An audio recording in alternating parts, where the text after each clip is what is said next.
नमस्कार, मेरा नाम प्रिंस कुमार है और आज आप सभी के समक्ष एक नई कविता लेकर आया हूँ जिसके रचयिता हैं रामाशंकर यादव विद्रोही। और इस कविता का नाम है औरतें। तो आइए सुनते हैं। कुछ औरतों ने कुएं में कूदकर जान दी, ऐसा पुलिस के रिकॉर्ड में दर्ज है।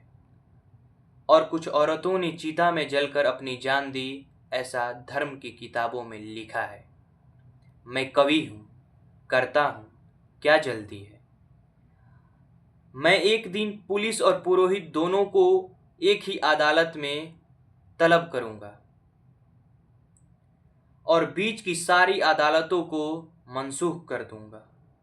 मैं उन दावों को भी मनसूख कर दूंगा जिन्हें श्रीमानों ने औरतों और बच्चों के खिलाफ पेश किया है। मैं उन डिग्रियों को भी निर्खस्त कर दूंगा जिन्हें लेकर फौजें और तुलाब चाहते हैं। मैं उन वसीयतों को भी खारिज कर दूंगा जिन्हें दुर्लभ ने भुजबल से नाम की होगी। मैं उन औरतों को जो कुएं में कूदकर या चिता में जलकर अपनी जान दे दी, मैं फिर से उन्हें जिंदा करूंगा और उनके बयान को दोबारा कलमबद्ध करूंगा कि कहीं कुछ छूट तो नहीं गया, कहीं कुछ रह तो नहीं गया, कहीं मैं गलती तो नहीं कर रहा। क्योंकि मैं उन औरतों के बारे में जानता हूँ जो अपने एक बीते की आंगन में अपनी 7 बीता की देह को समीटे जी रही हैं।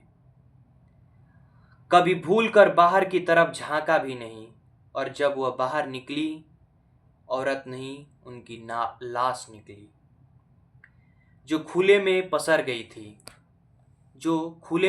गई थी माँ मेदिनी की तरह। एक औरत की लाश धरती की तरह होती है दोस्तों, जो खुले में फैल जाती है थानों से लेकर अदालतों तक।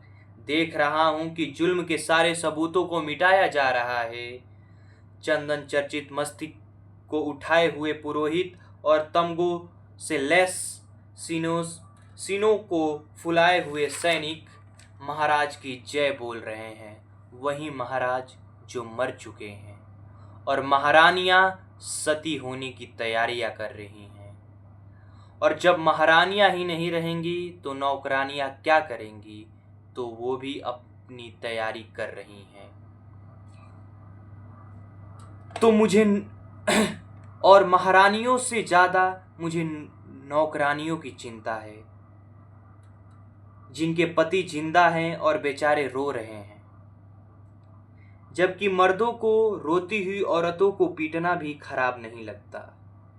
इतिहास में वो पहली औरत कौन होगी जिसे जलाया गया होगा, मैं नहीं जानता, पर जो भी होगी वो मेरी माँ रही होगी।